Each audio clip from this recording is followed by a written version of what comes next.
Vous écoutez un podcast cinéma du Centre des Arts d'Anguin-les-Bains. Bah, c'est bien, déjà bravo d'être venu.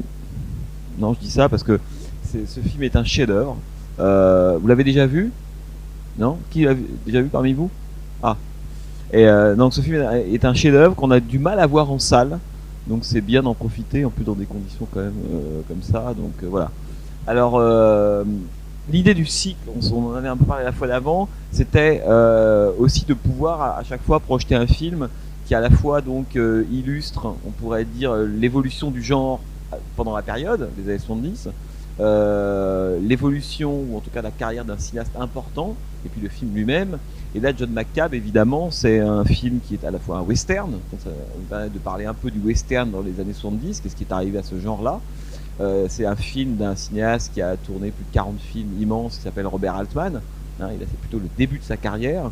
Et puis en plus, c'est un film absolument, je trouve, absolument formidable. Enfin, vous me direz ce que vous en pensez, évidemment. Alors, John McCabe, c'est un film qui est réalisé donc en 70 et qui sort en 71. C'est important parce qu'à l'époque, Robert Altman n'est pas un cinéaste connu. Il a commencé, il fait partie de cette génération. Il est né à la fin des années 20, Robert Altman. C'est-à-dire qu'au moment où le nouvel Hollywood débute, en 67, il a déjà une carrière relativement importante, mais de cinéaste de télévision. C'est-à-dire qu'il a tourné pour des séries télévisées, il a fait des épisodes, des pilotes. Il vient, si vous voulez, son école à Robert Altman, c'est la télévision. Et il va commencer à faire des petits films, un peu de commande à la fin des années 60 ou au milieu, alors James Dean Story, The Delinquents, des films qui sont pas très très connus. Et puis il va y avoir le film qui va le mettre sur orbite, parce qu'on peut rester très très longtemps comme ça à faire des films un peu dans l'ombre, à être une sorte de faiseur, ou à rêver de faire des films un peu personnels et d'auteur, ne jamais y arriver, ce qui n'est pas le cas de Robert Altman. En 70, il va réaliser un film qui s'appelle MASH, et MASH est évidemment le film qui va lancer la carrière de Robert Altman. Je pense que vous avez tous vu MASH, cette espèce de comédie pastiche en même temps très grave autour de la guerre de Corée avec Elliot Gould, Donald Sutherland, qui seront d'ailleurs parmi les acteurs fétiches notamment de Robert Altman. Robert Altman est quelqu'un qui a toujours adoré travailler à l'intérieur avec une famille. Il y a beaucoup de cinéastes comme ça, mais lui particulièrement, c'est quelqu'un qui avait un grand sens du collectif, et on le voit même dans ses films, puisque dans ses films, c'est quelqu'un qui n'aimait pas mettre forcément on pourrait dire en évidence un individu plutôt qu'un autre. D'où la fameuse forme de Robert Altman qu'on a appelée la forme chorale, et qui va surtout naître un peu à partir de MASH, mais à partir de Nashville en 75. Il est devenu un peu... C'est-à-dire que quand aujourd'hui on voit des films de Paul Thomas Anderson, Magnolia, tous ces films où plein de personnages s'entrecroisent, si vous voulez, plein d'histoires s'entrecroisent, l'homme qui a l'origine de ça, l'homme qui a inventé ça, c'est Robert Altman. Et qui s'est beaucoup servi de cette forme chorale dans beaucoup de ses films. Et Robert Altman aimait donc travailler en famille, avec souvent des techniciens, des acteurs qu'on retrouve de film en film. Alors Elliot Gould, Donald Sutherland, Shelley Duvall, c'est Robert Altman qui va découvrir Shelley Duvall. Même si aujourd'hui, parfois on connaît plus Shelley Duvall pour son rôle de mère terrorisée dans Shining de Kubrick, mais c'est quand même, elle a joué d'abord, bien avant et souvent chez Robert Altman. Trois femmes, Popeye, vous avez peut-être vu cette espèce de drôle de film qu'est Popeye, qu'on a beaucoup de mal à trouver aujourd'hui. Et là, vous allez voir, elle a un petit rôle dans John McCabe, et c'est la première fois qu'elle apparaît dans un film de Robert Altman. Donc il y a toute cette famille, évidemment. Alors, vous allez voir, c'est ce que disait Jean-Paul sur la qualité de la copie, c'est que c'est une copie qui est très très belle, mais à l'époque, la photographie, elle est signée par un grand chef opérateur. Je vous dis ça, c'est très important. Il s'appelle Vilmos Zsigmond. C'est l'homme qui a éclairé beaucoup de films, et en l'occurrence Voyage au bout de l'enfer, qui sera le dernier film du cycle, et La Porte du Paradis. C'est très intéressant parce que quand on voit John McCabe 10 ans avant La Porte du Paradis, on a un sentiment de presque voir le même type d'éclairage, de décor, de couleurs. C'est très très impressionnant. Vous allez voir la façon dont il travaillait. Et ce que vous voulez Robert Altman, c'est avoir en fait un film qui soit très sous-exposé. Ce qui fait que vous allez le voir, l'image n'est pas floue, jamais. L'image n'est pas non plus terne. Simplement, Robert Altman tenait à ce qu'on ait une sorte d'impression un peu d'indistinction dans les plans, ce qui fait qu'il y a des moments, il y a beaucoup de scènes d'intérieur autour des ocres, des jaunes, etc. On n'est pas du tout dans des lumières tranchées, vraiment le noir contre le blanc, pleine lumière contre l'obscurité, pas du tout. On a une sorte de sfumato un peu absolument permanent, et ça, Robert Altman le voulait. Il y a même des séquences qu'il a tournées avec une sorte de grillage devant la caméra pour donner une impression un peu floutée comme ça, qui est vraiment très très belle. Et donc je dis ça parce que ne soyez pas étonnés, et le son c'est pareil. Le son, vous allez voir, Robert Altman tenait beaucoup, ça c'est devenu une de ses marques de fabrique. Au cinéma, il y a une convention qui est que, par exemple, si vous parlez tous en ce moment dans la salle, si je tourne un film et j'ai envie d'entendre plutôt ce que vous vous dites ou ce que vous vous dites, les autres vont juste bouger leurs lèvres de manière à ce qu'on puisse bien entendre la personne qui parle.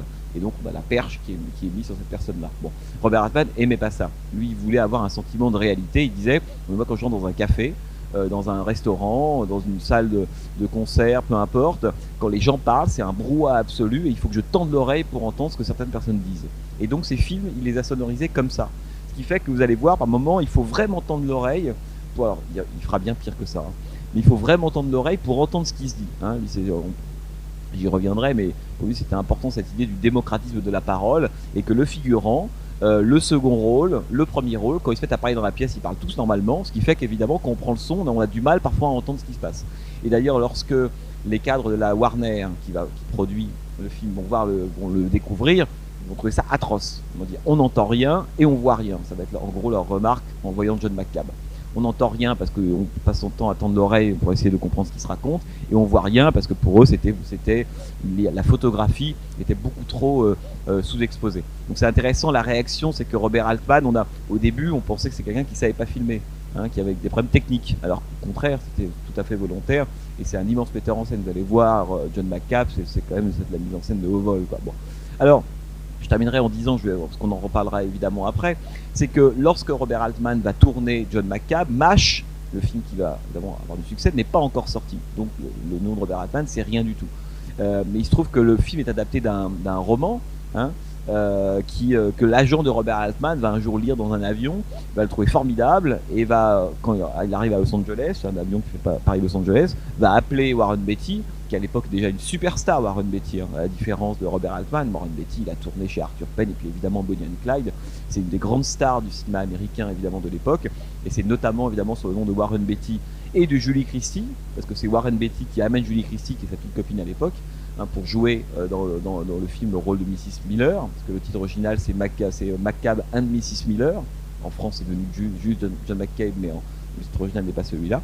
Et donc c'est Warren Beatty et Julie Christie qui vont jouer le couple, hein, principal, et puis toute cette bande d'acteurs qu'on découvrira ensuite chez Robert Altman, Shelley Duvall, Kit Carradine, hein, qui a un rôle, vous allez voir, absolument extraordinaire. Alors, ce qui est très important, mais je vous en parlerai après, et pour finir là-dessus, c'est que évidemment Robert Altman, il y a beaucoup de choses qui caractérisent son œuvre, mais notamment son travail sur les genres. C'est quelqu'un qui a toujours pris en fait des genres en particulier pour en produire soit la critique, soit la synthèse, on verra ce qu'il en fait.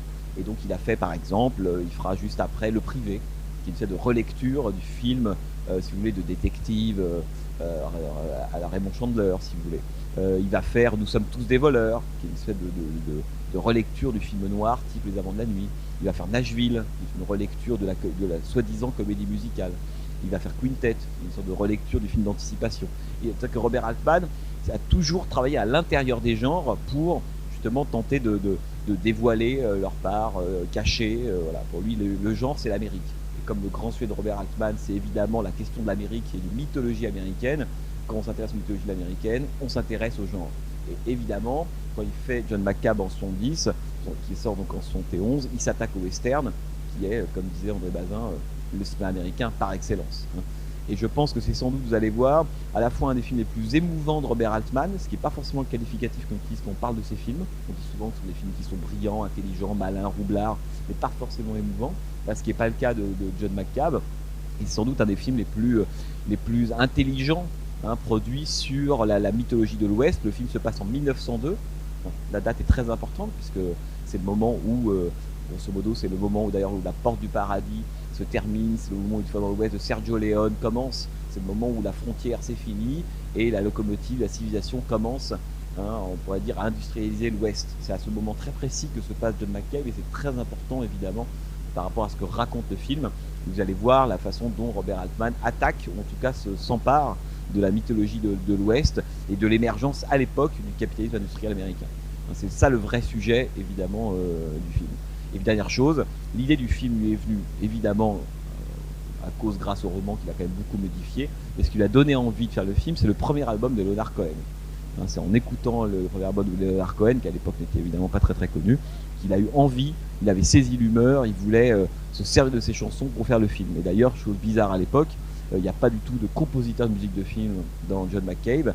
Ce sont certaines des chansons du premier album de Leonard Cohen qui rythment un peu, parfois comme des chœurs, qui commentent l'action, le film. Vous allez voir la séquence d'ouverture est évidemment une séquence extrêmement célèbre avec une chanson que vous allez découvrir de Leonard Cohen. Voilà, donc on se retrouve juste après. Bonne projection. Ça vous a plu? Non, vous non. Moyen, c'est vrai? Et vous? Moyen aussi? Voilà. Il y a d'autres moyens? Ça vous a beaucoup plu? Ouais.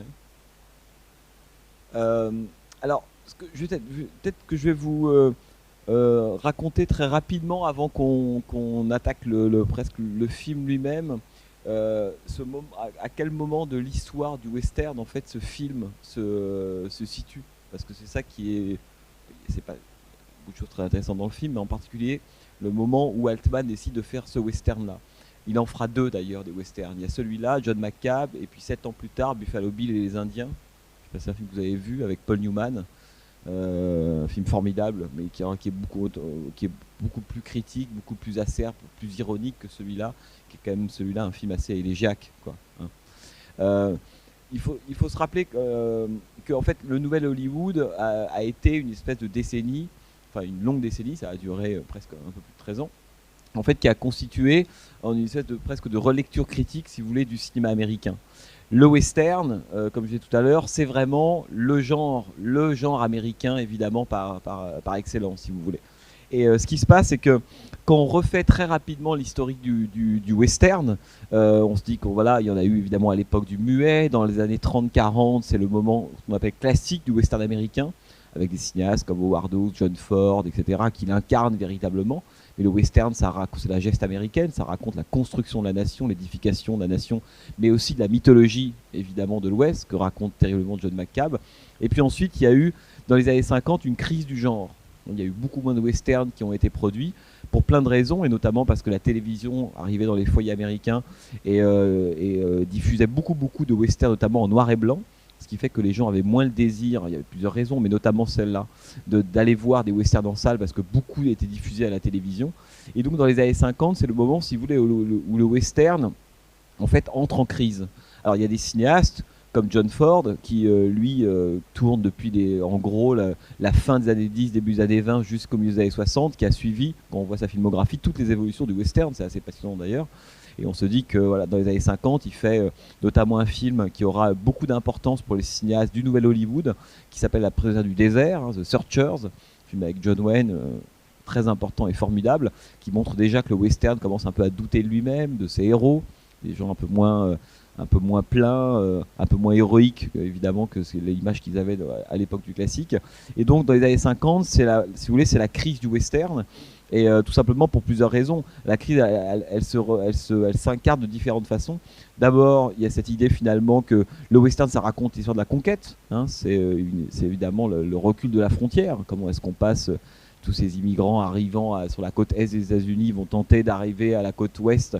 Et le western raconte cette histoire-là. Comment est-ce qu'on prend possession des territoires vierges? Comment est-ce qu'on les civilise et bientôt comment on les industrialise, ce qui est le cas de l'époque de John McCabe. Et évidemment, dans les années 50, cette histoire-là, elle est bouclée. Hein. Je veux dire, il n'y a plus d'espace vierge aux États-Unis, ça fait évidemment très très longtemps. Et en fait, la question de l'espace qui était centrale dans le western disparaît. Maintenant, on commence à avoir ce qu'on appelle des westerns en chambre. Type, par exemple, vous regardez un film comme Rio Bravo, ou les westerns d'Anthony Mann, par exemple. C'est de plus en plus des westerns en chambre, avec beaucoup de scènes d'intérieur, alors qu'auparavant, c'était plutôt, évidemment, de grandes épopées, où lié d'un personnage qui embrassait l'espace vierge pour tenter de l'apprivoiser, etc. Ce qui n'est plus le cas du tout dans les années 50. Et puis, il va y avoir cette génération de Nouvelle Hollywood qui va commencer à faire à ce moment-là ses premiers films. Il y a notamment un cinéaste qui s'appelle Arthur Penn, j'en parle parce que j'y reviendrai, qui a fait Le Gaucher, un film en 58 avec Paul Newman, qui a raconté l'histoire de Billy the Kid et Jesse James, quoi, qui est un peu une histoire qui a été racontée 1000 fois par le western. Et on a la coutume de dire qu'avec Le Gaucher, si vous voulez, Arthur Penn introduit la psychanalyse dans l'Ouest. le principe du héros, du cow-boy, du héros de l'Ouest, c'est que il ne réfléchit pas sur lui-même. Hein. C'est-à-dire qu'il est ce qu'il fait. C'est la grande force du cinéma américain, c'est que plutôt qu'une parole, il y a un acte. Hein, voilà, c'est l'idée, je suis ce que je fais. À partir de la fin des années 50, quand le western commence à entrer en crise, il commence à s'interroger sur ses motivations. Et pourquoi je fais ça, quelles raisons, etc. Et la névrose, si vous voulez, commence à arriver à ce moment-là dans le western américain. Et dans les années 60, c'est plus que la crise. C'est-à-dire qu'il n'y a quasiment plus de western, évidemment classique, c'est fini, mais importants qui sont faits, hormis quelques grands films, là, pour le coup, crépusculaires, type L'homme qui tue à Liberty Valance de John Ford, hein, qui raconte combien... Vous avez peut-être vu L'homme qui tue à Liberty Valance, hein, film qui raconte justement via le couple James Stewart, John Wayne, Lee Marvin, cette espèce de trio-là, comment finalement la mythologie, c'est le fameux film qui contient cette phrase « Si la légende est plus belle que la vérité, imprimez la légende hein, », ce qui est toute l'histoire évidemment du cinéma américain à l'égard du western. Et quand les stars du Hollywood vont prendre hein, en main les rênes, à la fin des années 60, un des premiers genres qui vont attaquer, hein, de façon critique, en disant voilà la vraie version du western, ce qui s'est vraiment passé, et en l'occurrence la question du massacre des Indiens, qui avait été beaucoup occulté par les westerns dits classiques. Quand ils vont prendre en main cette histoire-là, on va avoir des films comme Little Big Man, par exemple, Little Big Man, qui est un des premiers d'ailleurs, on pourrait dire western critique. À l'époque, on a appelé ça les westerns anti-col bleu. Les cols bleus faisant référence à la cavalerie. C'est-à-dire qu'en fait, on racontait l'histoire des États-Unis, on la refaisait, si ce n'est qu'on la faisait plus du point de vue, on pourrait dire, des colons. On la faisait plus du point de vue de l'homme blanc arrivant sur le territoire de l'Indien et du natif, mais on faisait cette histoire-là du point de vue des minorités indiennes. Little Big Man est un film évidemment là-dessus. Et Little Big Man, c'est intéressant parce qu'on se rend compte que s'il y a un rapport entre John McCabe et d'autres westerns de la période, c'est sans doute avec celui-là. Hein. Je dis ça parce qu'il y a beaucoup de cinéastes qui vont, dans les années 60, suite à ce qui se passe avec Sergio Leone en Italie, qui vont faire des westerns aux États-Unis. Et notamment, il y en a un qui est très très connu, qui s'appelle Sam Peckinpah. On passe un film de lui hein, dans 2 mois, c'est ça, Alfredo Garcia. Et Sam Peckinpah, lorsqu'il réalise La Horde sauvage en 69, c'est vraiment, là pour le coup, c'est une révolution absolue. C'est aussi bien du point de vue de la mise en scène que de la violence exposée, un film absolument terrible. Et alors ce qui est intéressant, c'est qu'on pourrait se dire, oui, mais alors finalement, quel est le rapport entre John McCabe et par exemple La Horde sauvage ou les films de Leone? En fait, il n'y en a pas. C'est que John McCabe et Robert Altman, ils s'inscrivent dans une démarche qui est plus celle d'Arthur Penn que celle de Peckinpah. Alors pourquoi? Parce que beaucoup de cinéastes, à la fin des années 60, quand ils se sont mis à refaire des westerns, ils savaient que le genre était mort. D'ailleurs, bon après, si on est un peu précis, on se dit que le genre il est mort le jour même où il est né, puisque le western raconte une histoire qui est morte. Hein. Donc il faut rappeler que la fameuse théorie de la frontière, hein, elle a été formulée exactement en 1893, au moment de l'exposition universelle de Chicago, au moment où la frontière est déclarée close. C'est un paradoxe qui est toujours intéressant, c'est qu'on se dit il n'y a plus de frontières, là le western au cinéma, quelques années plus tard, va naître. Hein. Alors ce que je veux dire, c'est que dans les années 60, tous ces cinéastes vont attaquer le western, type Leone ou Peckinpah, ils ne vont pas le faire comme Robert Altman. C'est-à-dire que ça reste quand même pour eux un grand genre, le grand genre classique si vous voulez, mais ils vont tenter presque d'en faire à la fois de l'enterrer et d'en faire une apothéose. La Horde sauvage, c'est un film qui est absolument magnifique, grandiose. C'est l'enterrement somptuaire du genre, si vous voulez, pour ceux qui ont vu La Horde sauvage. Vous l'avez tous vu, La Horde sauvage hein? Bon, ça c'est le Citizen Kane du Nouvel Hollywood, La Horde sauvage. Hein. Film monumental à voir et revoir, évidemment. Et Leone a fait pareil avec les codes, les figures de l'Ouest, en faisant justement à partir de ces fétiches-là presque des mythes, hein, en anamorphosant, en dilatant les duels, en dilatant les postures, toutes ces choses-là. C'est-à-dire que le western, effectivement, était arrivé au bout, hein, on retenait plus que quelques petites figures, mais on en faisait via la question du maniérisme, tout ce qu'on veut. On en faisait finalement des moments quasi mythiques. Hein, c'est-à-dire que voilà, les duels dans les films de Sergio Leone, on a l'impression que c'est Homère, quoi. C'est le mythe américain filmé par Sergio Leone. Bon. Robert Altman, ce qui est intéressant, c'est que quand il tourne John McCabe, lui, il a un rapport au genre qui est, mais ça sera le cas dans tous les films qu'il va tourner, qui est assez particulier. Donc c'est pas quelqu'un qui s'attaque au genre en disant finalement je vais le déconstruire. Ça c'est la grande veine du cinéma américain des années 70, c'est qu'on déconstruit les genres. Alors, le cinéma d'horreur, le western, on invente le road movie, qui est la suite du western, si vous voulez, enfin, qui est une sorte de western à l'envers. J'y reviendrai quand on parlera du road movie pendant le cycle. Bon, donc, alors, que ce soit la science-fiction, l'anticipation, la comédie musicale, le drame, tout ce que vous voulez, c'est la grande déconstruction des genres.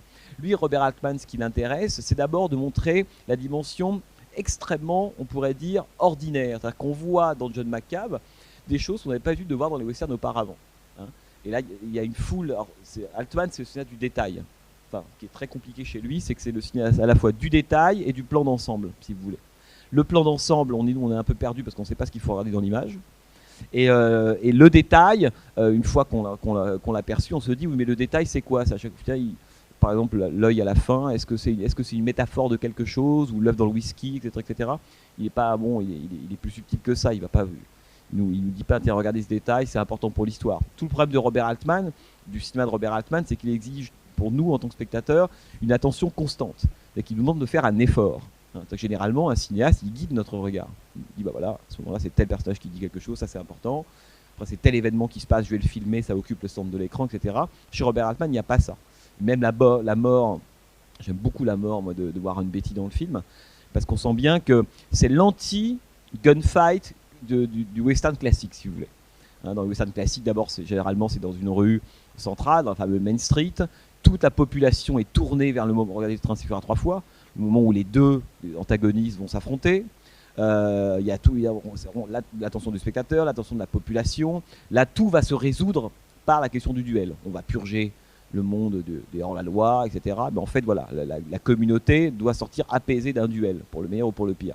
Là, ce qui est génial dans le final de John McCabe, c'est que ça commence a priori comme ça. Donc on se dit, tiens, il va y avoir John McCabe qui va affronter ces 3 tueurs. Et le problème, c'est que par une série on pourrait dire de détails successifs, la séquence peu à peu perd en intensité. C'est que ça disparaît. Et à la fin, Warren Beatty, il meurt sous la neige. C'est une très très belle idée d'ailleurs. Il meurt d'ailleurs, à mon avis, il meurt d'être oublié par les autres, plus qu'il meurt d'une balle. Et donc voilà, il disparaît, mais en fait tout le monde s'en fout. Que c'est la mort de Warren Beatty à la fin de John McCabe, c'est le contraire évidemment de l'issue d'un duel classique, c'est un non-événement. Alors c'est pour ça que le cinéma de Robert Altman est un cinéma qui est compliqué, parce qu'en tant que spectateur, on est très formaté, on est très conservateur dans notre regard. C'est qu'on veut que ça soit crescendo, puis à la fin, le duel, celui qui sort, pas du tout. Robert Altman, c'est un cinéaste moderne, c'est-à-dire qu'il demande un travail de la part du regard, et qui, si on le voit de loin, on se dit c'est déceptif. Oui, mais finalement, à la fin, tout le monde s'en fout, elle est en train de fumer de l'opium, lui, il est mort enseveli sous la neige, les 3 types sont apparus, ont disparu, on ne sait pas qui c'est. Bon, et en fait, toute la fin, elle est très très belle, parce que pour moi, elle incarne absolument ce qu'elle filme. C'est-à-dire qu'on a effectivement, alors que normalement on devrait être concentré sur ce duel entre l'homme et les 3 autres à la fin, il y a un autre événement qui va parasiter la séquence et l'absorber complètement, qui est l'incendie qui se déclare dans l'église. Fait que on se dit mais c'est très bizarre, on a 2 grandes séquences finales au même moment, et l'une annule l'autre évidemment. C'est que quand on est du côté de l'incendie, on veut savoir ce qui se passe du côté de Warren Beatty, et quand on est avec Warren Beatty, on se dit mais c'est quoi tout ce bruit, tout le monde s'en fout, tout le monde est en train d'aller éteindre l'incendie. Et c'est assez beau d'ailleurs, c'est un grand moment de solitude. C'est une très très belle séquence sur la solitude du héros, qui évidemment finalement meurt seul, totalement ignoré des autres. Cette fin est très émouvante. Alors, donc, je dis ça parce qu'il y a beaucoup de détails dans le film qui montrent la façon dont Robert Altman introduit, filme systématiquement le contraire de ce qu'on attend du western.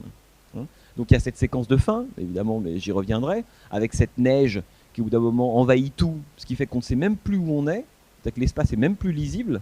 Le film il va vers l'effacement, il va vers le blanc, c'est totalement indistinct, on ne sait pas où sont les personnages, ils sont tous enterrés jusqu'aux genoux, donc peu à peu c'est comme si le décor devait disparaître, alors que le décor américain dans le western il est toujours extrêmement lisible, si vous voulez, et orienté.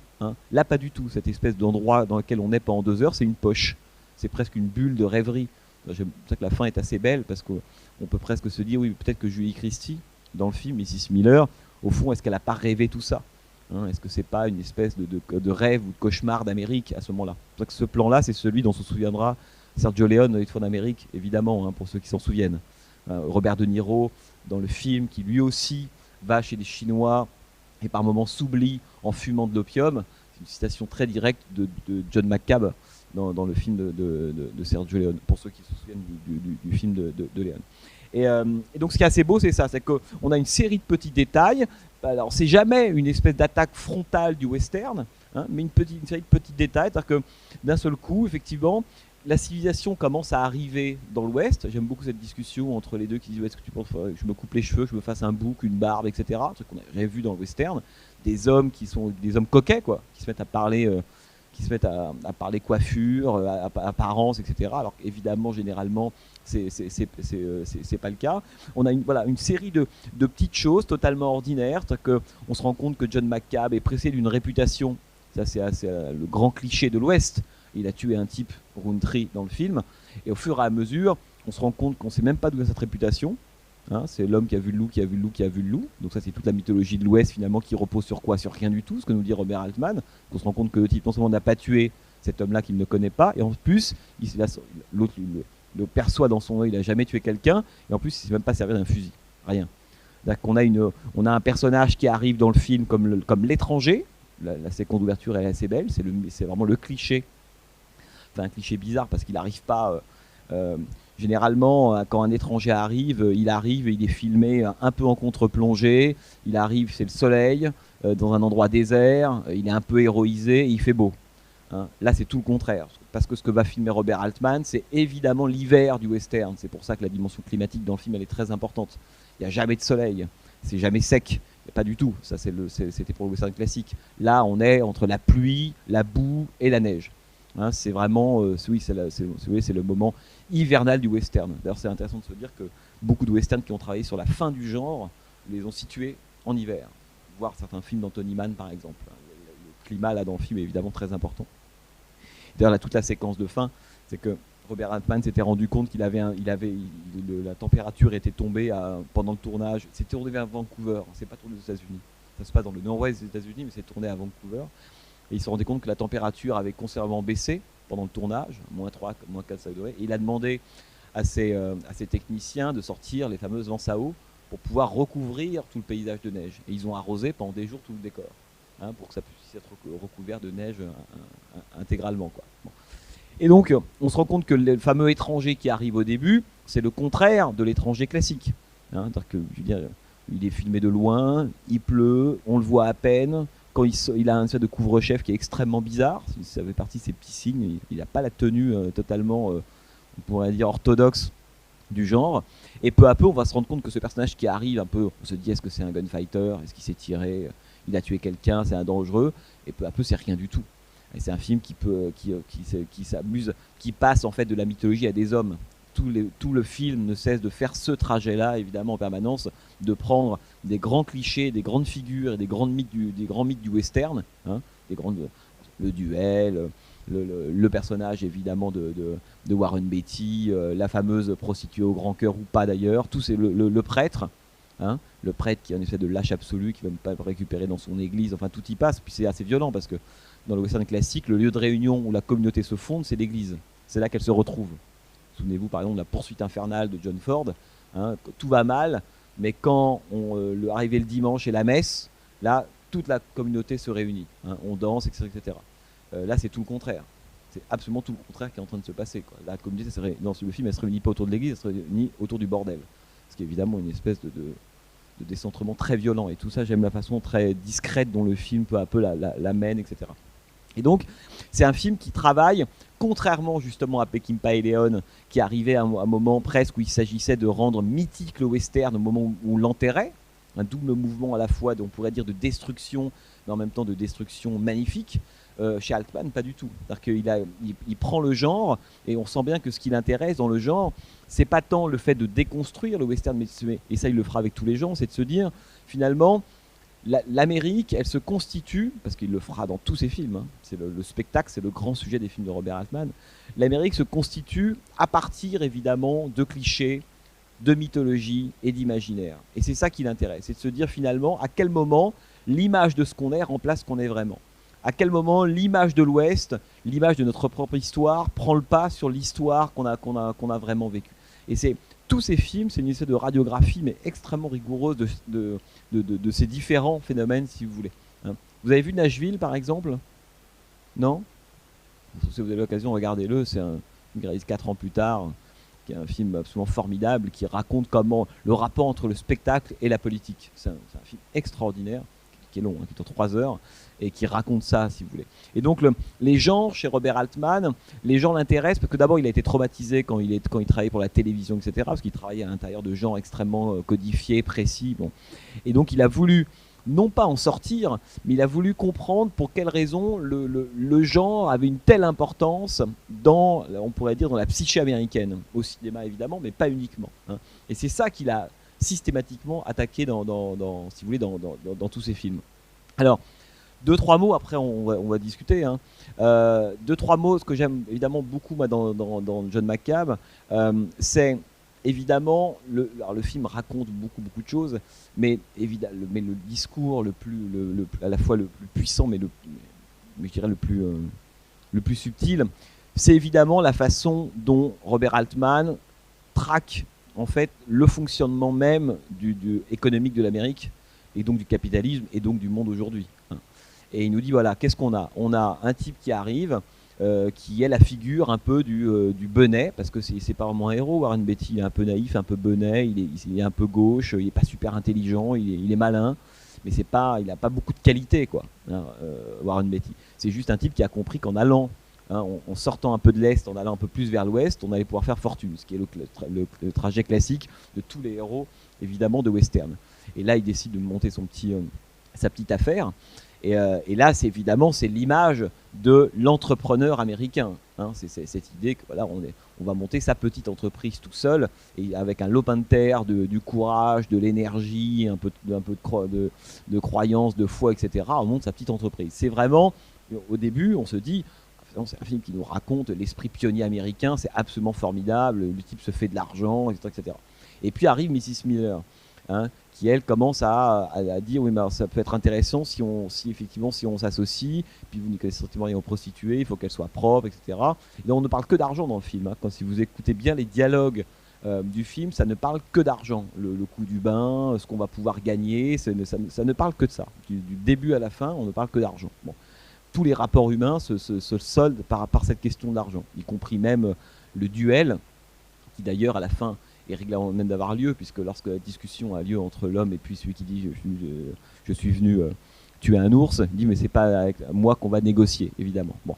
Et donc petit à petit l'entreprise va monter, va grossir, et là on se dit formidable, c'est une sorte d'éloge de l'artisanat, de l'esprit pionnier, et c'est là qu'arrive évidemment la figure du pionnier, du capitaliste. Hein. Les deux là, les fameux deux, avec notamment un des acteurs, Michael Murphy, qui sera un régulier de l'équipe de Robert Altman. Et c'est ça que raconte évidemment à ce moment-là Altman. C'est le moment où d'un seul coup, on est passé des petites entreprises artisanales, autant de pionniers, autant de petites structures qui fonctionnent, etc., à l'industrialisation du début du XXe siècle aux États-Unis, où d'un seul coup, c'est plutôt le même genre de logique économique qui fonctionne. Et là, il y a négociation. L'autre fait le malin, non, je voudrais avoir un petit peu plus d'argent, et puis quand il tente de se repentir, c'est beaucoup trop tard, l'autre a lâché les loups et c'est fini. Hein. Donc il n'y a pas de négociation, et il montre justement comment est-ce qu'au début on pense que ce qui est valorisé c'est le courage, l'opiniâtreté, et que finalement c'est quelque chose de totalement évidemment arbitraire. Hein, c'est ça qui est évidemment très très beau là. D'ailleurs une fois dans l'Ouest de Sergio Leone, je ne sais pas si vous vous souvenez du film de Leone, il y a dans le film les deux personnages que vous voyez là, c'est-à-dire les deux qui tentent de négocier. Hein, la façade respectable du capitalisme, et dès que ça marche pas, on envoie les killers derrière. Et les trois tueurs, dans le film de Sergio Leone, il y a le même couple. Il y a Gabriele Ferzetti qui joue le rôle de l'homme d'affaires dans son essai de locomotive. Il est tout malade, souvenez-vous, l'image du capitalisme corrompu, hein, gangréné, pourri par la corruption, donc son corps est totalement, il n'y a plus rien. Et donc il est lui-même aidé par une espèce on pourrait dire de bras droit, secret, pour le coup du capitalisme sauvage, un ancien hors-la-loi qui est joué par Henry Fonda dans le film. Et le couple Henry Fonda, Gabriele Ferzetti dans l'Ouest, c'est exactement le même que celui qu'on a là dans le film de Robert Altman. Exactement de la même façon, évidemment, que ça fonctionne. Et donc le film raconte évidemment ça. Et ce qui est très beau, et ce qui est le plus déprimant pour moi, que je trouve le plus déprimant et le plus émouvant dans le film, on se dit, bon, très bien, à la limite, il y a souvent eu dans l'histoire du western ce combat entre un individu et puis une espèce de structure capitaliste, type les cattle barons qui d'un seul coup veulent s'approprier vos champs ou votre maison parce qu'elle passe sur une voie de chemin de fer. Bref, il y a cette idée de l'entreprise qui veut grossir. Bon. Alors là, il va voir, on se dit, bon, ça c'est un schéma assez classique, on l'a vu dans plein de westerns. Et là, il se dit, mais comment faire? Donc il va voir l'avocat. Alors là, l'avocat, alors qui s'appelle Samuel Clemens dans le film, qui est un espèce d'anagramme du vrai nom de Mark Twain. Je dis ça, Samuel Clemens s'appelait Mark Twain. Bon, je vais parler de ça, ça va être trop long. Mais donc, voilà. Et lui, il tient le discours populiste absolu. Hein, on va faire cracher les riches, ne vous inquiétez pas, etc., etc., etc. Évidemment, une fois qu'il a dit ça, il disparaît. Alors, il y a quelque chose qui est intéressant, je ne sais pas si vous l'avez remarqué, mais dans le bureau de l'avocat, il y a un portrait d'un président américain qui s'appelle McKinley, qui a été un des présidents américains assassinés en 1901. Ça fait partie de, donc le film nous rappelle toujours très discrètement, évidemment, l'éternel rapport, on pourrait dire, entre le capitalisme et la politique, entre la violence de l'un et la violence de l'autre. Alors nous, ça nous dit rien, mais pour les Américains, c'est des portraits qui sont ancrés dans leur esprit. Ils savent à quoi ressemble McKinley, comme Kennedy, Lincoln, Roosevelt, etc. Bon. Et après, on se dit, alors il va y avoir effectivement ce duel, comme je disais tout à l'heure, ce duel va résoudre quelque chose. Parce que même dans les combats, dans les westerns classiques, entre un individu seul et puis une espèce de petit groupe de gens qui veulent s'approprier ces terres, même quand ce combat a lieu, il y a deux solutions. Où l'individu généralement gagne, généralement c'est une façon de remettre à plus tard le moment où les consortiums vont à nouveau tenter de reprendre la main dessus, où il perd, mais il perd de telle façon que la communauté s'est ressoudée autour de ça et a compris quelque chose du système, même si le système est unique. Là, ce qui est génial, c'est que tout le monde s'en fout et que cette mort, elle ne sert à rien. C'est-à-dire que c'est un non-événement absolu. C'est ça qui est pour moi le plus terrifiant dans le film, c'est évidemment ça. C'est pas le fait que Warren Beatty meurt, a priori. On est pour le coup dans une trajectoire classique d'un homme on a compris dès le début, de toute façon, qu'il ferait pas long feu le pauvre Warren Beatty. C'est pas ça. Ce qui est évidemment intéressant, c'est la façon dont Robert Altman filme cet événement-là. C'est-à-dire que justement en mettant la communauté de côté, cette mort, elle est absolument pas édificatrice, elle ne sert à rien. Et ça continuera, c'est-à-dire que le fait qu'il soit lui enseveli sous la neige, c'est aussi une façon de dire, mais finalement cette mort-là, dans 1 heure, elle s'est effacée. Tout le monde l'aura oublié. Autrement dit, la mort d'un individu, là, pour le coup, ne sert à rien. Ni à refonder la communauté, qui est complètement partie sur autre chose. Elle-même ne s'en rend même pas compte. Il n'y a que sans doute Julie Christie qui, elle, plutôt que d'affronter le réel, et d'ailleurs c'est un moment bizarre, décide d'aller voir, d'aller chez les Chinois pour s'oublier. Parce que c'est ça que nous raconte aussi le film. C'est que c'est complètement ridicule d'essayer de lutter contre ça, ça marche pas. La seule façon d'y échapper, c'est de rentrer dans un univers mental. Et j'aime beaucoup ce moment-là. Et je dis ça parce que la dimension mentale de la fin du film, alors elle peut jeter un doute sur tout ce qu'on vient de voir, si ça avait été qu'un rêve, etc. Bon.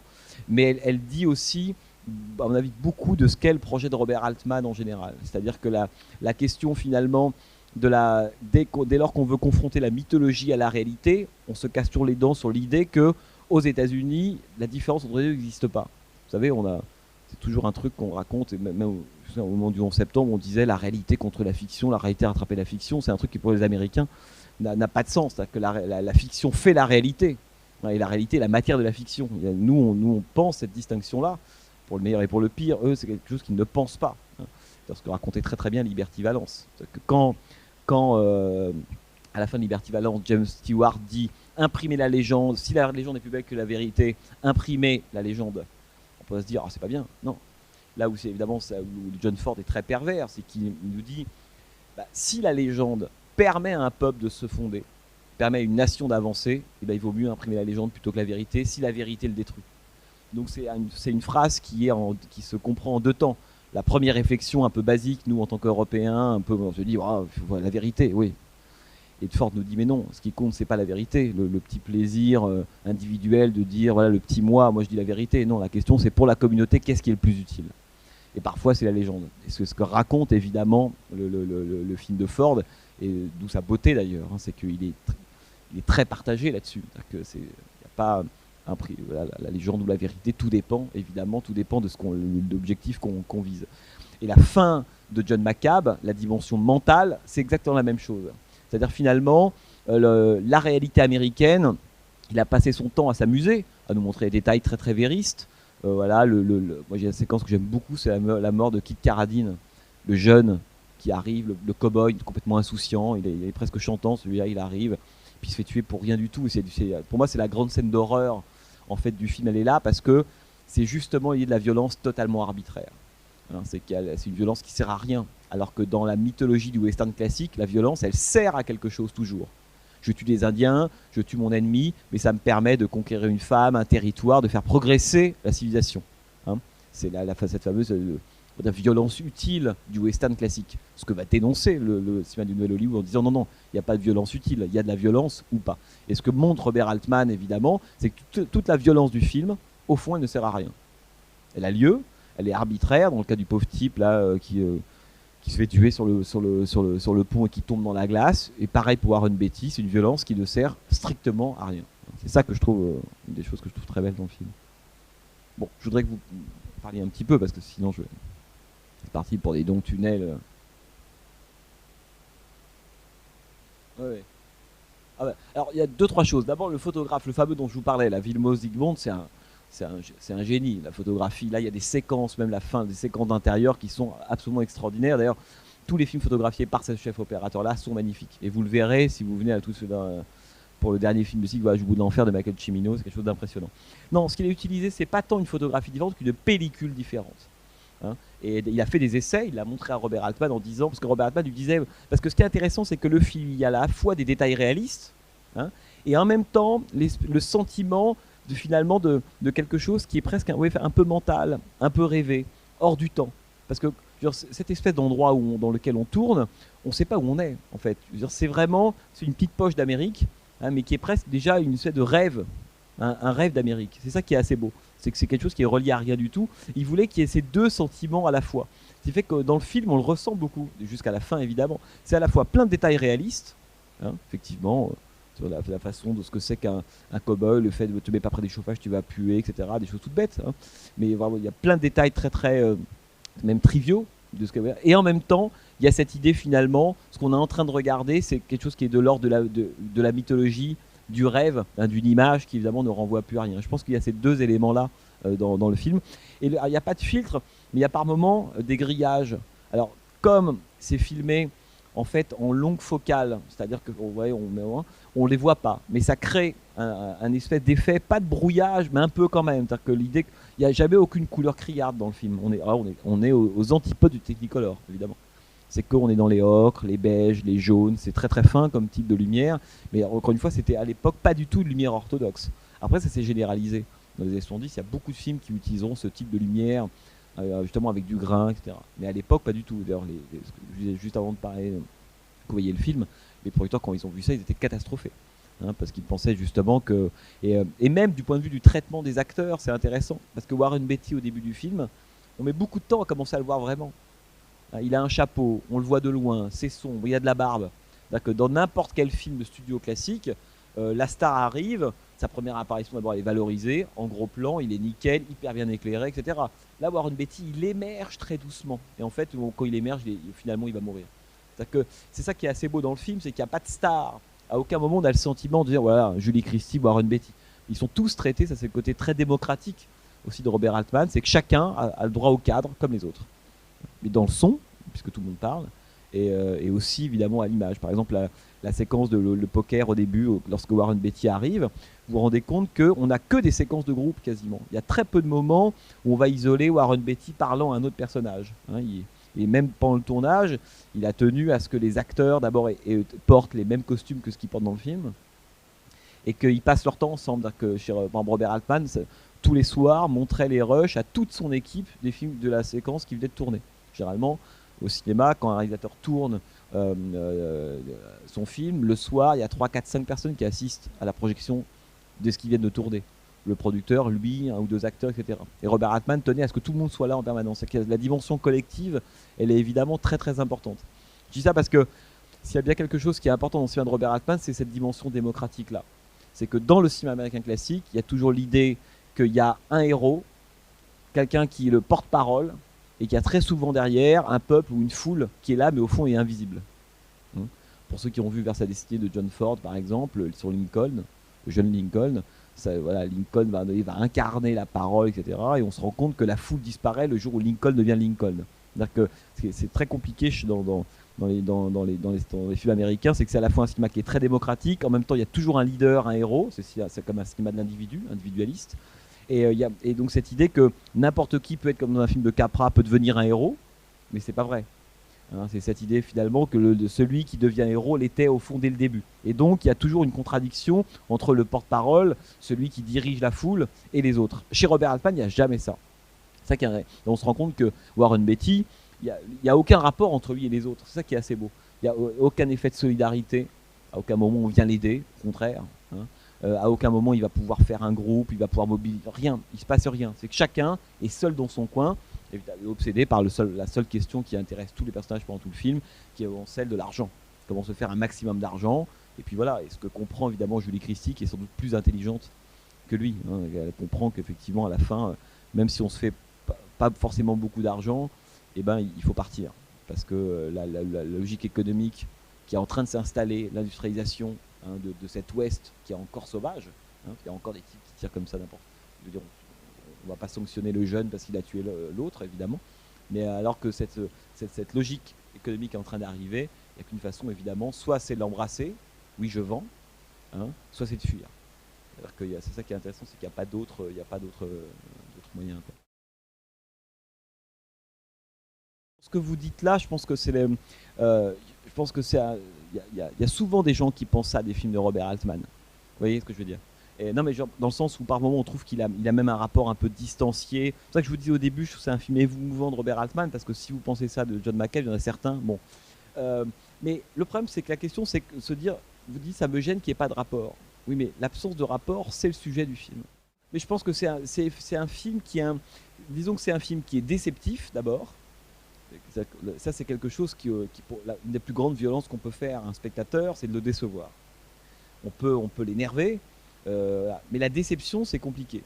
Parce qu'effectivement, c'est un film qui nous fait croire, enfin, en même temps, la question c'est de savoir combien de temps on croit ça, mais qui nous fait croire qu'on va rentrer dans un schéma classique, le rapport amoureux entre un homme et une femme. D'ailleurs, c'est intéressant parce qu'à aucun moment, entre Warren Beatty et Julie Christie, on sent que lui, il est chiffonné, il est amoureux d'elle, il va jamais lui formuler, et elle, c'est très très beau. C'est-à-dire que, par exemple, les rapports entre les deux, moi je comprends ce que vous dites sur le contenant, et moi je trouve que c'est un film très très fort parce que j'ai l'impression que les personnages sont sublimes, avec une espèce de subtilité, c'est-à-dire que rien n'est jamais dit, et tout est dans.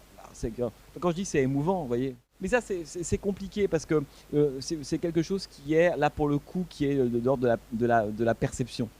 Je dis pas que c'est subjectif, voilà. C'est de la perception. Ouais, mais bien sûr.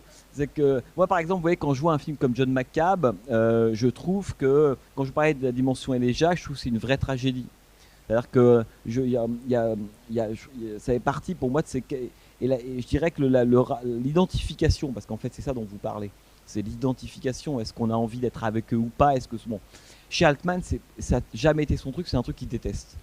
C'est-à-dire qu'il déteste l'identification parce que, enfin, l'identification dans le sens classique du terme, c'est-à-dire que vous le voyez pleurer, il s'exprime, il dit ce qu'il pense, et vous êtes avec lui, etc. Voilà. Et lui, il déteste ça parce que ça incarne pour lui le chantage, d'une certaine façon. Cette façon que vous n'avez pas le choix que d'être ému par un personnage qui pleure, énervé par un personnage qui bat un animal ou qui bat, etc. Et Altman, il n'est jamais là-dedans. C'est-à-dire que, en fait, dans les films d'Altman, au fond, c'est que et ça pour moi c'est son côté pervers, c'est qu'on a les émotions qu'on peut. Ça veut dire que à aucun moment on peut être complètement resté sur le seuil de John McCabe, vraiment. Et je pense parce que, encore une fois, c'est un cinéma qui est bon. À l'époque, on voit plus ce genre de film-là, de manque d'identification, de personnages un peu erratiques, qui rentrent, ils sortent, on sait bon. Maintenant, c'est un film qui est beaucoup plus violent par rapport à ce qui se produit dans le cinéma, pas uniquement américain, mais aujourd'hui où l'identification est très très forte, où les choses sont marquées, on sait les émotions, il y a tout est stabilo-bossé au post-it, etc., etc. C'est l'anti ça. Et alors effectivement, après, par exemple, on peut être plus ou moins sensible à je pense la musique de Leonard Cohen. Pour moi, elle met, mais dès le début du film, une espèce de chape mélancolique sur le film, mais d'emblée. Que tous ces personnages sont tristes. C'est un monde d'une tristesse infinie qui nous montre pendant 2 heures. Alors après là-dedans, effectivement, il n'y a pas de type, quoi. Donc voilà, quand Warren Beatty arrive dans le film, il arrive, j'ai l'impression qu'il a le poids de la mélancolie sur lui, c'est terrifiant, quoi. Et moi, c'est un personnage avec lequel je suis tout de suite, parce que je trouve ça être extrêmement émouvant, ce personnage qui fait croire qu'il est quelque chose alors qu'il n'est pas. Je trouve ça émouvant au cinéma, les personnages qui tentent d'être des choses qu'ils ne sont pas. Ils tentent de coller à l'image du western, et en fait, il ne l'est jamais. C'est très très beau. Et Julie Christie, qui dit, en fait, dont on sent, mon avis, pour le coup, toute la psychologie du début à la fin. Hein, c'est que c'est un grand personnage de cinéma américain qui est à la fois la tête sur les épaules, elle est totalement lucide. En même temps, c'est une femme amoureuse qui aimerait bien, etc., etc. Elle sait que c'est pas possible. Et à la fin, quand elle part pour moi, c'est la toute fin du film, c'est une des fins les plus émouvantes.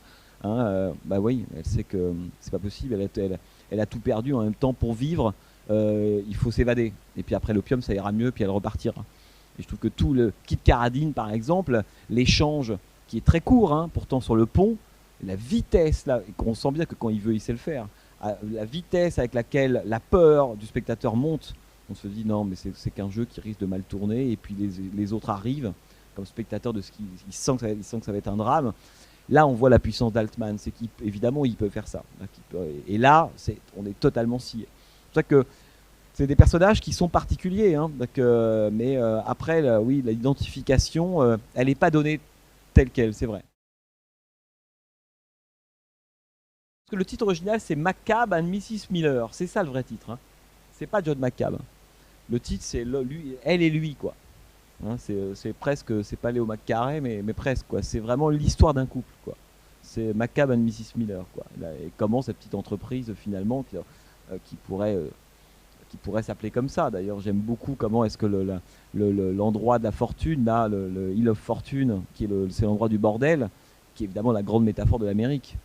Hein, enfin de l'Amérique, je dis l'Amérique, de la France ou ce qu'on veut. Hein. C'est la porte du paradis, si vous voulez, du film, hein, c'est un bordel. Lequel? Ah oui, bien sûr, je suis d'accord. Ouais, ouais, ouais. Et puis avec des choses terribles, parce que chez les Duval, au début, vous savez, c'est ces femmes qui étaient commandées par courrier postal, que les types étaient dans des endroits, sur des, je sais pas, sur des mines, des choses comme ça. Et puis il y avait des femmes qui étaient commandées par courrier. Et chez les Duval, au début, fait partie de celle-là. Bon, elle arrive, et le problème, c'est que son homme est battu. Hein, le Bartley, il a le crâne fendu, bon. Et donc, son mari est mort, et là, elle est récupérée par Mrs. Miller, et elle intègre le bordel.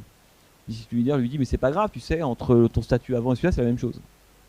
Et c'est intéressant parce qu'avant, elle est dans le système, pour le coup, on pourrait dire classique. Hein, elle est mariée, un système puritain. Ça s'appelle Presbyterian Church, quand même la ville. Hein, mais il lui explique juste que finalement, être marié comme ça, ou bien être dans un bordel, finalement, c'est la même chose. C'est-à-dire que c'est une forme d'exploitation, évidemment, mais l'une est respectable, avec la vitrine de la religion, et l'autre se fait au grand jour. C'est des moments très violents dans le film.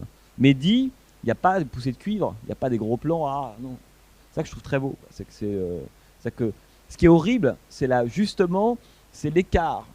Et c'est peut-être ça qui vous a gêné. C'est l'écart entre ce qui est dit et le traitement. C'est-à-dire que dans un film classique, c'est-à-dire que plus quelque chose qui est dit est important ou violent ou un impact émotionnel, plus la mise en scène en fait, le met en évidence. Dans le film d'Altman, en fait, il n'y a pas de mise à niveau. Tout est monotone. C'est ça qui est... Qu'on se fasse tuer d'un coup de pelle. On entend quelqu'un qui dit « il a le crâne fendu ». Non mais, dans n'importe quel autre film, plus académique, on aurait eu un gros plan, quelqu'un pleure, crie, etc. Il y aurait une espèce de pause dans le récit. L'électrocardiogramme du film, il est totalement plat. Et c'est ça qui évidemment est qui est typique de Robert Altman, toute sa dimension aussi, à la fois c'est sa dimension démocratique, et c'est aussi une façon de dire, où bien pour le coup, dans la réalité, tout ça, ça compte pas. Ces gens-là, il n'y a rien qui fait, les gens s'en moquent. Chacun pour sa pomme. La question, c'est combien je récupère d'argent en bout de course. Et donc, on a ce que filme là Robert Altman, et pourtant c'est un lieu clos, c'est le contraire de la communauté. Parce que c'est un des grands sujets des années 70, évidemment, c'est cette idée que la communauté américaine a explosé. Alors qu'un des grands mythes de l'Amérique, c'est le melting pot. C'est que quel que soit l'endroit d'où on vient, sa religion, son origine ethnique, tout ce qu'on veut, voilà, on peut parler des langues différentes, et vous avez aujourd'hui à Los Angeles, c'est vertigineux, mais à un moment donné, comme hier soir, quand il y a le drapeau américain, tout le monde est américain. C'est un truc qui est toujours fascinant pour nous les Français. Absolument fascinant. Bon. Et c'est magnifique quand ça marche, quoi. Et ce que les années 70, à l'époque de Nixon, du Vietnam, du Watergate, de toutes ces choses-là, cette mythologie-là, elle est attaquée. Autrement dit, cette idée que le cinéma américain filme toujours en fait la construction d'une communauté, d'un peuple américain, dans les années 70, c'est le contraire qui se passe. Et le film ne montre que ça. Il dit, mais non, il n'y a aucune communauté, ils vivent ensemble, ces gens-là, mais c'est presque une somme d'intérêts privés, totalement individualistes. Il n'y a même pas de jugement là-dessus. Hein. C'est ça. Hein. Et donc la communauté peut marcher quand tout le monde, quand les intérêts des individus convergent, mais dès qu'ils convergent plus, il n'y a plus d'idée supérieure. L'Amérique, pas l'Amérique, tout le monde s'en fout. Et ça, c'est aussi un film qui est très violent, évidemment, là-dessus, quoi. Cette espèce de fausse communauté, hein, si vous voulez. Vous avez encore l'Ouest de Léon en tête? Oh, c'est vrai? Bon, alors, qu'est-ce qui vous arrive? Bon, il faut voir ça. Parce que dans l'Ouest, c'est pareil. Une fois dans l'Ouest commence avec justement l'arrivée de la locomotive comme ça dans l'Ouest. Mais ça, c'est l'image ancienne, si vous voulez, de Machine in the Garden, quoi. C'est-à-dire que de l'arrivée de la civilisation et de l'industrialisation dans la pastorale américaine. Hein, c'est que ça, c'est un symbole évident. C'est-à-dire que quand, effectivement, parce que le premier engrenage, rouage du capitalisme dans le film, c'est l'arrivée de cette loco sans rail. Hein, parce que les prostituées, c'est quoi au début? C'est la matière première du commerce. Et puis le commerce va grandir, et puis voilà. C'est à partir de là que ça commence. Et évidemment, c'est très symbolique le moment où cette espèce de locomotive arrive dans cette espèce d'endroit boueux, le wilderness que ces gens essaient de construire. Et quand la locomotive arrive, c'est là que tout. En fait, c'est déjà fini à ce moment-là. C'est l'arrivée du capitalisme, de la civilisation. Et c'est ce que symbolise vraiment cette locomotive. Mais qui est une image, pour le coup, alors là, qu'on a beaucoup vu dans le western. Le western, généralement, le train, c'est l'ennemi. Parce que le train, c'est ce qui va remplacer le cheval. Et c'est ce qui veut dire que le territoire est cartographié. C'est rare que dans les westerns, le train soit filmé de façon... C'est toujours l'ennemi. Hein, il y a de grandes séquences comme ça. Dire, même dans Liberty Valance, quand il voit arriver au début le train, il dit mais c'est quoi cette espèce de truc atroce? Un des premiers films de John Ford s'appelait Le Cheval de Fer. Le Cheval de Fer, c'est la locomotive. Hein, ça raconte évidemment cette histoire. Et donc voilà, c'est que c'est le train... La locomotive, c'est le symbole dans le western de la fin du western. C'est pour ça qu'il est toujours vu d'un œil plutôt noir. Et là, c'est exactement la même chose. Pareil. La critique, alors oui, globalement oui, mais c'est compliqué parce que la critique à l'époque, je ne parle pas en France, mais aux États-Unis, elle est en gros très partagée en deux catégories, on pourrait dire. Il y a d'un côté la critique qui soutient Nouvelle Hollywood, mais par moments presque au-delà de tout. Et puis la critique plus conservatrice, celle qui est plutôt contre la contre-culture, si on veut, qui elle déteste ce type de film-là, qui a plus envie de continuer à voir des films avec John Wayne, une vision plus conservatrice de l'Amérique, et qui en a marre de voir tous ces films critiques faits par des hippies, grosso modo. Hein. Il y a vraiment les deux critiques aux États-Unis à l'époque qui s'opposent, si ce n'est qu'en fait, ça reste quand même la critique, on pourrait dire, pour le Nouvel Hollywood qui l'a emporté finalement. Mais à l'époque, tous les Américains ne sont pas en train d'applaudir devant John McCabe ou Bonnie and Clyde. Ça serait une grosse erreur de croire ça. Il y en a qui vont applaudir au succès de Charles Bronson dans la ville. Parce que là, moi, j'en passe aucun là dans le cycle. Il y en a qui sont intéressants d'ailleurs. Mais il y a aussi tous les films. On pourrait dire que ça, c'est les films issus de Kennedy, le Nouvel Hollywood, grosso modo, pour faire court. Bon. Il y a aussi tous les films nixoniens. Hein, et il y a dans le cinéma américain à l'époque, pendant 10-12 ans, on a, je veux dire, quand l'un sort, l'autre sort aussi. C'est-à-dire que chacun, on a des anti-héros névrosés, incapables. Et ben, on aura Bronson, on aura Jordan Baker, et puis par moment, on aura Eastwood pour ceux qui comprennent pas très bien Dirty Harry. Donc voilà, donc, il y aura toujours à chaque fois le contre-champ de tous ces films-là. Hein. C'est pour ça que quand on parle de Nouvelle Hollywood, il ne faut pas croire que le cinéma américain, à la fois il fait un bond gigantesque, ça reste inouï en termes de qualité esthétique ce qui s'est produit là. D'ailleurs, on n'a pas beaucoup évolué depuis.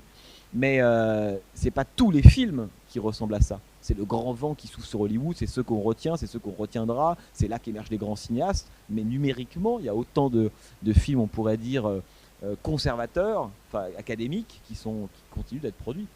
Je vous le disais la fois d'avant, je ne sais pas si vous étiez là ou pas, mais l'année d'Easy Rider, lorsque Easy Rider sort en 69, à la même époque sortent les Bérets Verts.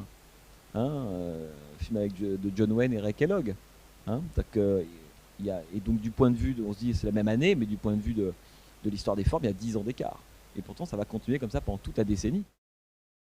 Bon bah donc rendez-vous, c'est quand la prochaine séance? Le 4 décembre? 5? Soleil vert, Richard Fleischer. Vous avez déjà vu Soleil vert? Non? Bah là, il faut venir. Bon, en tout cas, merci beaucoup. Hein, passez une bonne nuit. Et puis, ben, à la prochaine fois. Au revoir.